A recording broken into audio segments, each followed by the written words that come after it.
车臣军对亚速营残余的清剿战斗成了新的关注点。战力彪悍的车臣军在马里乌波尔的大街小巷追着亚速营残余一路穷追猛打。一起来看详细情况。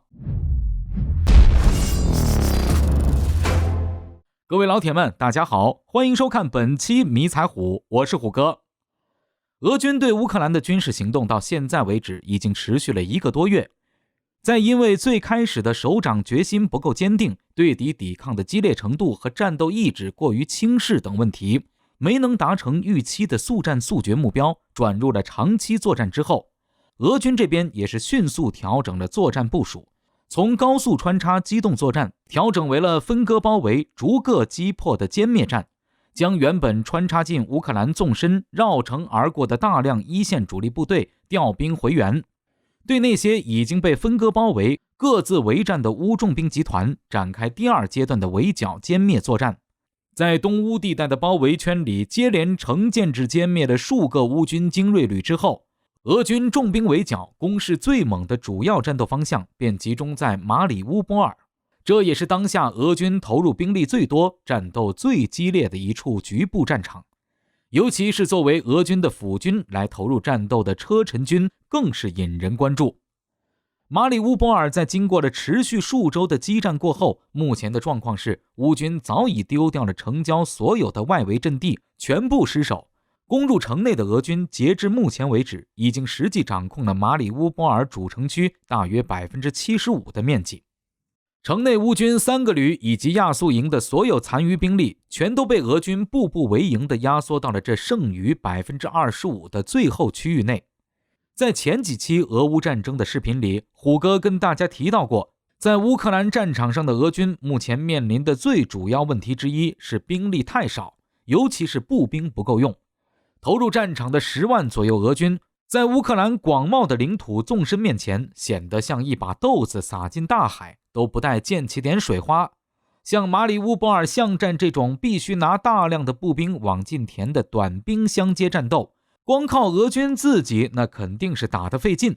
这时候自然也就轮到了俄军的2大帮手车臣军以及东乌民兵部队出场。在马里乌波尔的巷战过程中，俄军与车臣军以及东乌民兵实际上是一种默契配合的作战方式，基本可以概括为扬长避短的优势互补。通常情况下会是作战经验丰富且单兵装备配置较好的车臣军与东乌民兵派遣步兵部队打头阵，负责沿街清扫被乌军以及亚速营盘踞的建筑。而俄军这边则提供大量的重装备支援，主战坦克、自行火炮、步兵战车、火箭炮皆有，空中支援与定点清除的精准导弹轰炸随叫随到，这刚好就填补了车臣军与东乌民兵重武器不足的缺点。两相配合之后可以将各自的优势最大化发挥，对城内盘踞的乌军与亚速营执行清扫战斗，自然就更加无往不利。也就是靠着这种配合战法，单兵战力彪悍的车臣军在俄军重火力的支援、东乌民兵的配合下，先后攻克了马里乌波尔的市中心政府区、南部的钢铁厂等众多关键节点。从最新的战地影像资料中，我们能看到，车臣军的单兵战斗力确实是名不虚传，相当彪悍。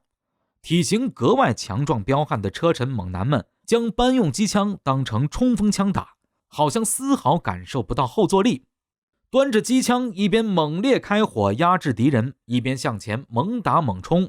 更有车臣战士为鼓舞士气，扛着印有车臣领导人小卡德罗夫头像的军旗，冲锋在前，退却在后。所到之处的乌军与亚速营不是被彻底歼灭，就是缴械投降，要么就是老远看到车臣人来了便仓皇跑路，林林总总各种情况着实是狼狈不堪。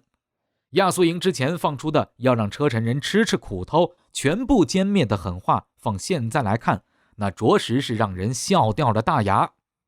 另一方面，在取得了对市中心政府区以及南部钢铁厂2大关键要地的胜利，宣告马里乌波尔之战已经胜利在握之后，将乌军与亚速营大部歼灭的车臣军攻城部队也开始进入最终阶段的战斗环节，肃清残敌。尽管已经有大量兵败如山倒的乌军士兵和亚速营分子被打崩溃、缴械投降，还被车臣军压着跪成一排，挨个点名拍了视频向外公布，但马里乌波尔城中仍有数量不少的亚速营残余在四处逃窜打游击，逃不出城去，但也拒绝缴械投降。车臣军的下一步目标即是彻底肃清这些残余的亚速营，务必斩草除根。